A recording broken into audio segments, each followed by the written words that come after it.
Speak to Labour MP for Aberavon, Stephen Kinnock then. Good morning. Good morning, Oliver. I don't know how much time you've had to talk to people in Port Talbot, in Aberavon, over the past 12 hours or so. But how has this news gone down? Well, very badly indeed, and people are extremely disappointed by Tata Steel's decision. There's a real clarity that it was the wrong path for Tata to take. It is not the right way to just put all of your eggs into the basket of an electric arc furnace and to have a transition plan which is based on importing millions of tons from India, of steel from India, a country on the other side of the world where steel making processes are much more carbon intensive. So in effect, we're exporting jobs from Port Talbot to India and importing carbon from India to Port Talbot, and that can't be the right way to go forward. And I know Labour's hope was that if the process could be delayed until a general election and Labour were to win that, then things could have been done differently, that you had another plan. I know the Shadow Business Secretary, Jonathan Reynolds, met Tata on February the 7th. Did he, at that meeting, put a detailed costed plan to the company of how you would approach it? Well, Labour has pledged £2.5 billion over the term of the first Parliament if we're honoured to form the next government. And that £2.5 billion is there to be negotiated with the steelmakers across the UK. Obviously, Tata Steel is the primary steelmaker in the UK, so a very significant chunk of our commitment would be to Tata Steel. And then it's up to us to negotiate that with them and to put the flesh on the bones in terms of how we deliver the multi-union plan. The multi-union plan is the detailed blueprint for the right future for the Port Talbot works. It enables us to keep blast furnace number 4 going until 2032 and run it alongside a smaller electric arc furnace, thus enabling you to have that blended model which protects the current order book and enables us to embrace the opportunities of the future. By putting all their eggs into a 3 million tonne producing electric arc furnace, Tata Steel are not going to be able to produce the grades and qualities of steel that the customers want. But so you might get some short-term profitability. In the long term, you're going to lose your customers. I want to go back to this meeting on February the 7th, though, because the union plan has been dismissed by Tata as unaffordable, but also unsafe. And then they had concerns about it throughout, even though they listened and they discussed. If I tell you what Jonathan Reynolds said on coming out of that meeting, it's what he said to the Financial Times on coming out of that meeting with Tata. He says, this is a priority for us. He says, if it needs capital expenditure, we are willing to look at it. That doesn't sound to me like a man who'd put a detailed plan in front of Tata. Well, Oliver, the detailed plan is the multi-union plan. Which has been dismissed as unaffordable and unsafe.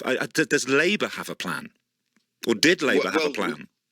No, Tata Steel run the steelworks, so anything that we want to do in that steelworks has to be done in close coordination and partnership with Tata Steel. But it doesn't sound to me, looking at what Jonathan Reynolds said on coming out of that meeting, as if there had been any detailed discussion. Well, as I've made clear, we have a £2.5 billion commitment to steel making in the UK. The deployment of that investment is based on what are the best assets that we can help to purchase. So, for example, we would be very open to purchasing a plate mill or supporting Tata Steel in a plate mill that could help to make the steel that's required for the floating offshore wind, which is a huge opportunity for us. Also, Tata Steel say that there's some additional cost with the multi-union plan in terms of enabling them to have a smaller electric arc furnace running alongside the blast furnace number 4. Those additional costs could be bridged with the Labour plan. So there's all sorts of options for us to look at. But the problem is that Tata Steel, I'm afraid, have got tunnel vision on this. They're ploughing ahead with a plan which is not viable, is not in the end going to deliver. But nor was the union plan. This is Tata's. Sorry, Mr. Kinnock. This is Tata's point, isn't it? That while you say that their plan isn't viable, they say, well, what was put to them by the unions was not feasible. It was not affordable. It presented significant financial, operational, and safety challenges. What you haven't done, and you've been talking about the £2.5 billion extra over 5 years, £500 million a year. But what you haven't done is be able to find another way forward and as to how you would spend that money. Well, Tata Steel are wrong. That they have taken the wrong course. They should have adopted the multi-union plan, which is detailed, robust, and compelling. And now the unions are balloting. Are you saying it's not unsafe then? Because this is what Tata is saying. Yes, they're incorrect about that. The multi-union plan has been put together with the Steel's leading experts. They have looked at the operationalization of the plan, the financial aspects of the plan, and it is absolutely clear, it is robust, it has got a very clear pathway to a future which is decarbonised, but which is also sustainable and enables us to protect the order book. The Tata Steel plan does not do any of those things. So there's a very clear disagreement. We're at a fork in the road. I accept that, Oliver. Tata Steel want to go down one fork in the road.